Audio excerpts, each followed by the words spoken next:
kata Nabi Isa. Jadi orang alim itu seperti dokter yang pandai. Dia tadi itu nggak asal-asalan kasih obat. Dilihat obat ini diberikan kepada siapa, dosisnya seberapa. Ana masyghulun bila ilah.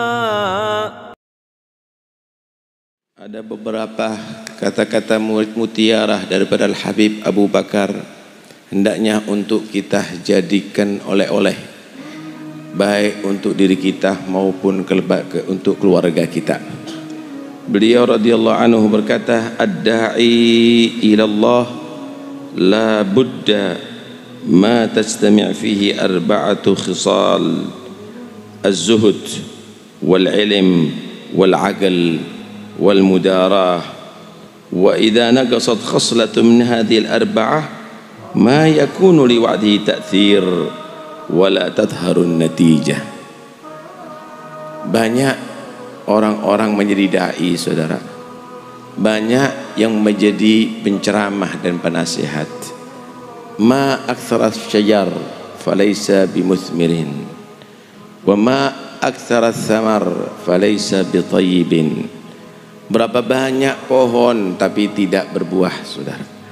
Berapa banyak buah tapi rasanya tidak manis, saudara. Begitulah berapa banyak dai, berapa banyak penceramah, berapa banyak khatib, tapi tidak menghasilkan. Kalaupun ada ceramah, kadang-kadang bukan hikmah tapi fitnah yang terjadi. Beliau mengatakan hendaknya seorang dai harus kumpul pada dia 4 sifat, 4 hal kalau kepingin dakwahnya sukses, kalau kepingin nasihatnya tadi itu ada pengaruh dan diterima oleh masyarakat.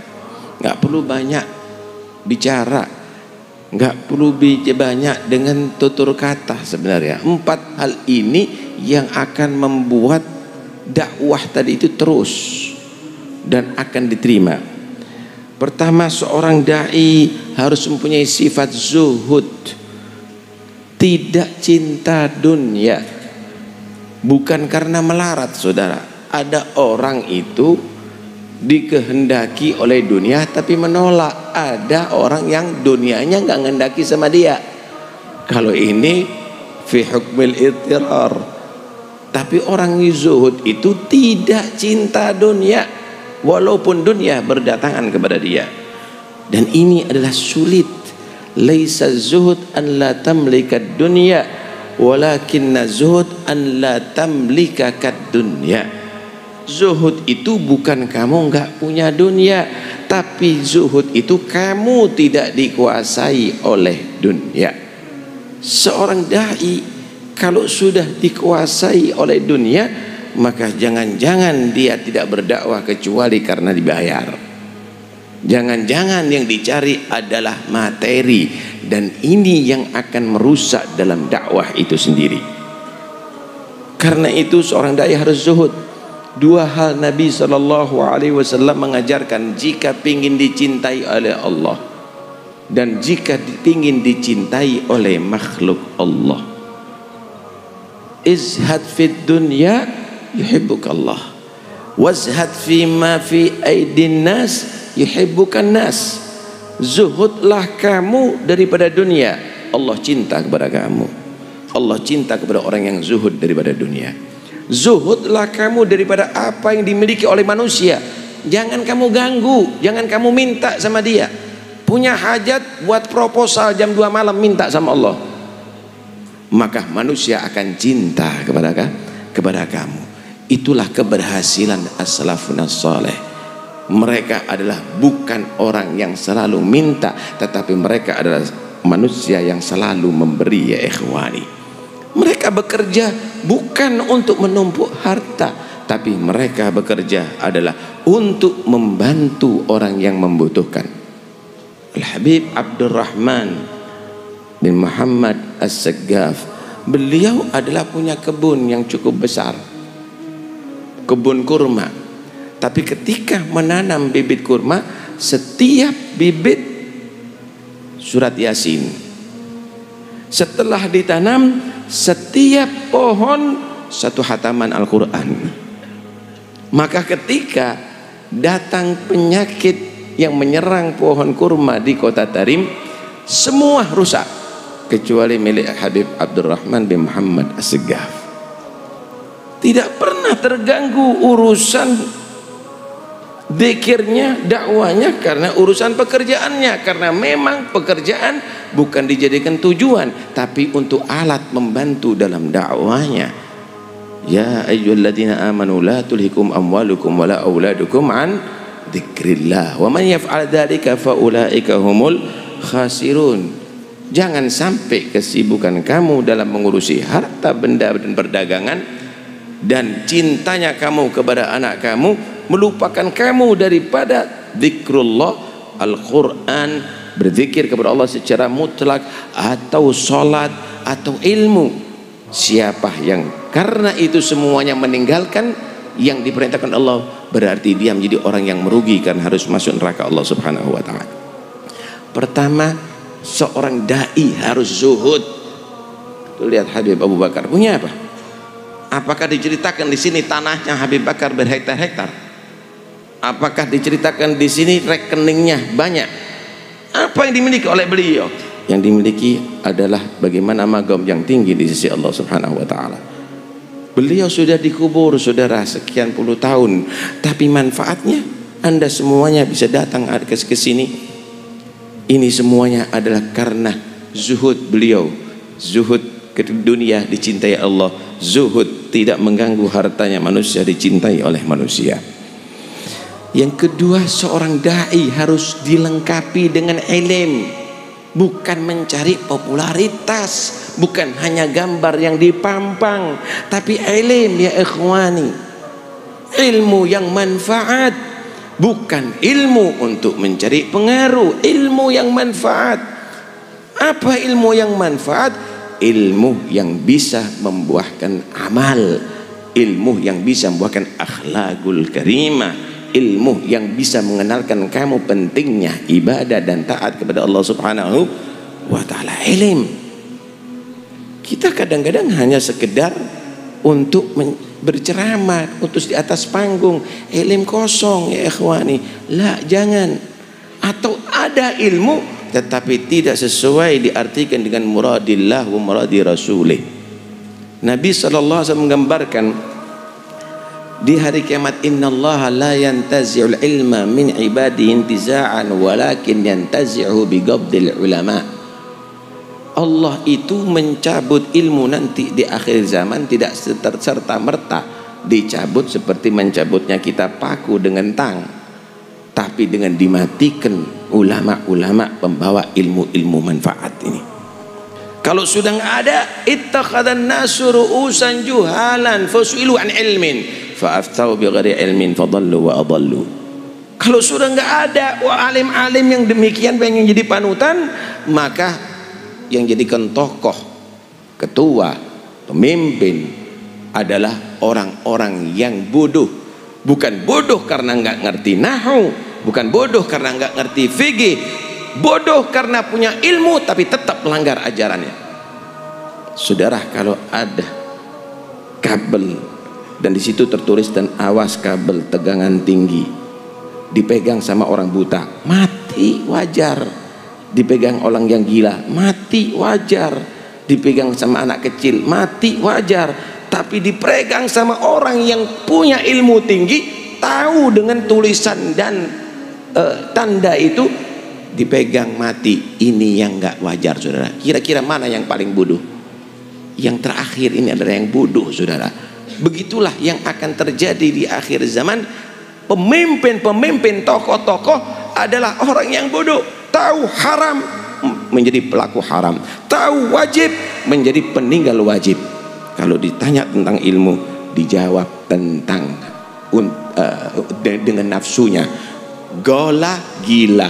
Ada ulama, ada pendapat, ada imam syaitan, ada imam iblis, masuk semuanya.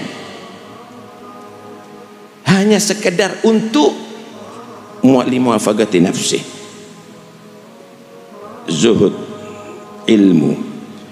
Kemudian Yang berikutnya, beliau menyatakan seorang dai harus mempunyai al-aql, akal, cerdas. Seorang dai harus cerdas. Kun kat tabibil hadik yatrahud dawa fi mawdi'id da, kata Nabi Isa. Jadi orang alim itu seperti dokter yang pandai. Dia tadi itu nggak asal-asalan kasih obat. Dilihat obat ini diberikan kepada siapa, dosisnya seberapa, tanya umurnya bagaimana, kemudian timbangnya bagaimana, baru ditentukan obatnya, sakitnya apa.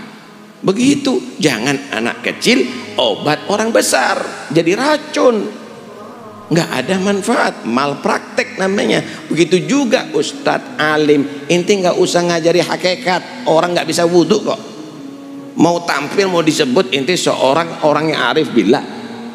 Jangan, berikan ilmu itu sesuai dengan yang dibutuhkan oleh orang-orang yang di hadapan kamu. Orang awam ini nggak perlu macam-macam. Orang awam ini bawa dia taat kepada Allah, tobat dari maksiat kepada Allah Subhanahu wa taala, membersihkan hati. Selesai. Nggak usah ente bingung yang lainnya dulu. Biar bisa bersatu nih umat. Kemudian yang keempat adalah al-mudarah. Orang itu saudara di dalam bersikap harus tahu siapa yang ia hadapi. Oh, yang dihadapi adalah pejabat. Cara nasihatnya jangan disamakan dengan orang yang ada di pasar. Oh, orang yang kaya, cara membimbingnya jangan disamakan dengan para petani. Oh, petani, jangan cara mendidikan, jangan cara berdakwanya seperti Anda ada di universitas. Harus Anda mengetahui itu. Sehingga ketika empat hal ini terjadi pada seorang dai, maka insya Allah akan nampak hasilnya. Kalau tidak, kata Habib Abu Bakar, kalau kurang ini saudara, maka tidak akan nampak hasil dalam dakwahnya. Dia akan ditolak dalam dakwahnya. Tuh lihat bagaimana cerdasnya Habib Abu Bakar. Sebenarnya bukan mimbar dakwah itu saudara. Lihat Habib Abu Bakar. Abu Bakar tidak di atas mimbar berdakwah. Diamnya Habib Abu Bakar dakwah. Diamnya dakwah. Berapa banyak orang yang maksiat bertobat setelah memandang Habib Bakar. Pandangannya dibilang tadi dakwah, bahkan pandangannya bisa menyampaikan kepada Allah Subhanahu wa taala. Kenapa? Nih, hatinya luar biasa. Ini sudah mendarah daging kepada beliau, khusyuknya, zuhudnya, ilmunya, tawadhu'nya mendarah daging pada beliau Al-Habib Abu Bakar. Sampai bukan hanya menjadi orang yang cinta kepada Rasulullah, menjadi orang yang dicintai oleh Nabi. Saudara, kita kalau cinta ziarah ke kota Madinah, tapi bagaimana tadi ceritakan Nabi datang ke rumah Al-Habib Abu Bakar, berpelukan dengan Al-Habib Abu Bakar. Jangan Anda alergi. Nabi meninggal jasadnya, tapi rohnya tidak meninggal, rahmatnya tidak meninggal. Dengarkan hadis sahih, Nabi menyatakan, man ra'ani fil manam fasayarani fil yaqadhah. Siapa orang yang melihat aku dalam mimpi bakal melihat aku dalam keadaan yaqadhah. Tahukah Anda, yaqadhah di sini bukan di akhirat. Kalau di akhirat semua akan bisa melihat kepada Nabi, enggak mimpi pun bisa ketemu. Tapi itu di dunia, saudara. Minimal ketika dia dalam sakaratul maut, dia akan bertemu dengan Nabi untuk membantu dia mati ke dalam husnul khatimah. Karena itu punya cita-cita yang tinggi ya ikhwani. Jangan hanya punya mobil mewah, harta yang banyak, punya cita-cita yang tinggi, punya makam di sisi Allah. Kalau kita menjadi orang yang gagal, ayo anak-anak kita mohonkan mudah-mudahan jadi seperti Abu Bakar, jadi salaf-salafnya kita. Apa yang kita minta selama ini? Hanya kekayaan, hanya toko, hanya jabatan sementara. Wakif magamnya datuk-datuk kita nggak kita capek, nggak kita rasakan, dan itu kita turunkan kegagalan kepada anak-anak kita. Mahadil ghabawah. Ini kebodohan model apa yang terjadi pada diri kita ya ikhwani. Syarafuna adalah seperti mereka, ahlul ilm, ahlul wilayah, ahlul istiqamah, ahlul ibadah. Mereka orang yang hebat-hebat. Itu kemuliaan kita. الزم باب ربك واترك كل دون واسأله السلامة من دار الفتون.